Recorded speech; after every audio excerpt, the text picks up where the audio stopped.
Voter তালিকা থেকে নাম বাদ গেলে কি রেশন, লক্ষ্মীর ভাণ্ডার, ওবিসি সার্টিফিকেট বা অন্য সরকারি সুবিধা বন্ধ হয়ে যাবে? এই প্রশ্নেই এবার গুরুত্বপূর্ণ মন্তব্য করল সুপ্রিম কোর্ট। কি বললেন বিচারপতিরা, চলুন বিস্তারিত জেনে নেওয়া যাক। পশ্চিমবঙ্গে স্পেশাল ইন্টেন্সিভ রিভিশন বা এসআইআর নিয়ে নতুন করে বিতর্কের মধ্যে একটি গুরুত্বপূর্ণ মামলার শুনানি করেছে সুপ্রিম কোর্ট।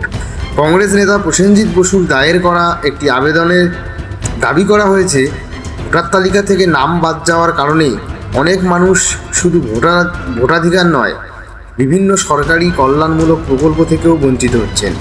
আবেদনে বলা হয়েছে, রাজ্য সরকারের কিছু নির্দেশের ফলে অন্নপূর্ণা যোজনা, পাবলিক ডিস্ট্রিবিউশন সিস্টেম অর্থাৎ রেশন এবং ওবিসি বা অন্যান্য জাতিগত শংসাপত্রের পুনঃযাচাইয়ের ক্ষেত্রে এসআইআরের তথ্য ব্যবহার করা হচ্ছে।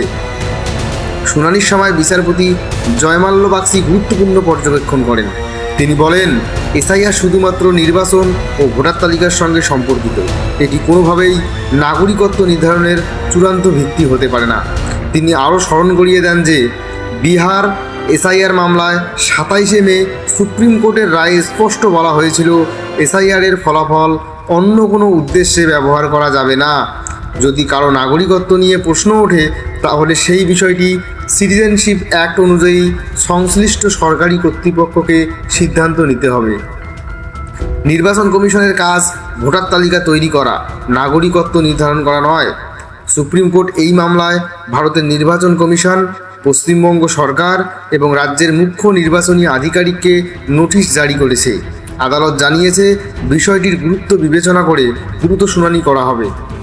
আবেদনে উল্লেখ করা হয়েছে, পশ্চিমবঙ্গে প্রায় 34 লক্ষ আপিল জমা পড়লেও এখন পর্যন্ত মাত্র 38,000 আপিলের নিষ্পত্তি হয়েছে, অর্থাৎ 33.5 লক্ষের বেশি আপিল এখনও বিচারাধীন। আরও গুরুত্বপূর্ণ বিষয় হলো, যেসব আপিলের নিষ্পত্তি হয়েছে তার প্রায় 70% ক্ষেত্রেই আবেদনকারীদের নাম আবার ভোটার তালিকায় ফিরিয়ে দেওয়া হয়েছে। এ থেকে আবেদনকারীদের দাবি, আপিলের প্রক্রিয়া আরও সহজ, দ্রুত ও স্বচ্ছ হওয়া উচিত।